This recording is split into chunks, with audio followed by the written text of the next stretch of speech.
I'm a traditional owner for Woodmillock Gorge and like around Catherine area. My tribe is much Baba Jawan. I reckon it's great. It's to me, I respect spirituality, and I respect like and church, and I like to get more of our Aboriginal people back into the church. So I was growing up on the mission. We'd have to go to church. Like we about 7 o'clock we go and say the rosary every night. And then we didn't go because we wanted to go. We had to go because the nuns and them made us go. And then like on a Sunday and holiday, we had to go to church too, like Sunday Mass and that. And I didn't feel much of spiritual love for God, like then. It was just sort of a forcing thing, like because like we was on the mission, and then we went. We prayed.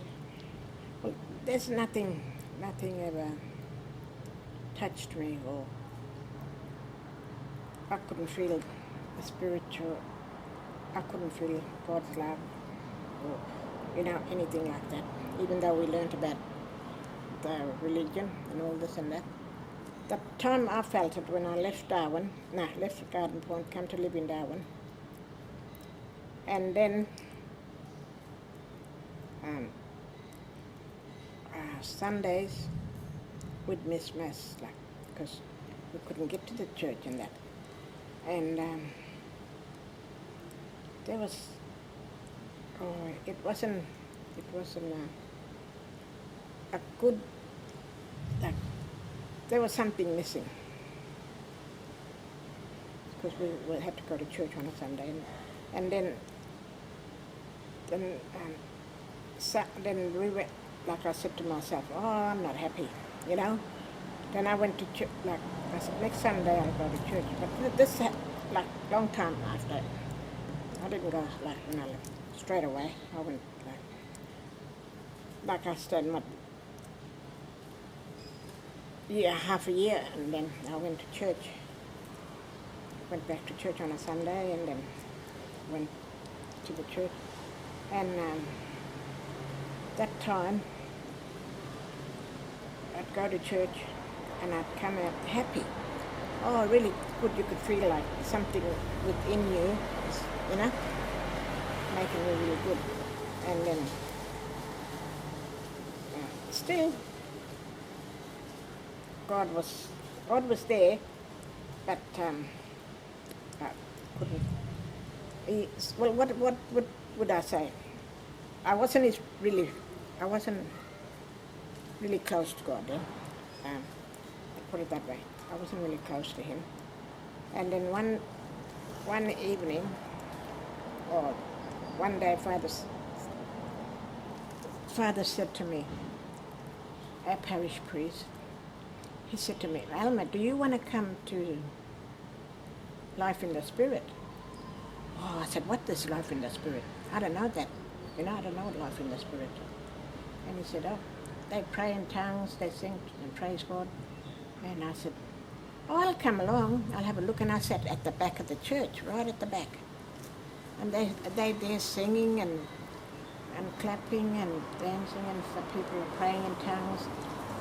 And I thought it was weird, you know. And when it was finished, it was taking me home, and he said to me, "Do you wanna come next Wednesday?" No. I said, "Don't pick me up." You know what? Sister Nancyara rolling in her grave and really disappointed in me to go to the church and see all that happening. But I went anyway. I went along. And I sat at the back again. And same thing happened. I didn't feel anything. But the third time I went, and you know what? I went up there, tears running down my cheeks, and I went to the front and I was there singing and praising God. Fantastic. I think that's when he touched me. That was, nearly over 20 years, you know? And that was great. I said, oh, God wants me to do something for him.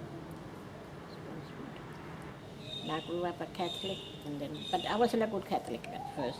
Like I said, I would feel this. But then I've been on the church committee. I just stepped down this year because of my sickness. Otherwise, I still would have been on the committee. Father Dave, I think when he first came, like I said, I didn't really know him because I was on the committee when he came, and because coming from the city, like from the white people's town into our people, he's sort of going to learn a lot to mix with us. He's going to be missed because he's really, really good. He's done a lot. He's go to the hospital, no matter how late it is, and sometimes he miss meals, and then he can be really tired coming back from somewhere, from another, like from a funeral or something, and then if they ring him for the hospital, he'd be there, no matter where he was there for the people. And then when I went for my first operation, I didn't get out till late that night, and he was there.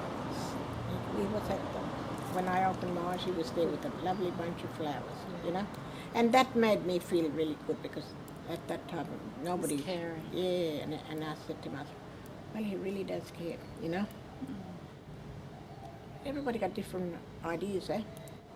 We just welcome him, and make him feel welcome and let him be there as one of us, and even though he's white,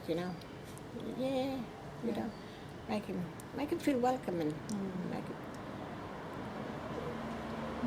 That's what we do, and I do that, and make him feel comfortable and special to the Aboriginal people, Special. Yeah, I reckon, but other people might look at it different ways.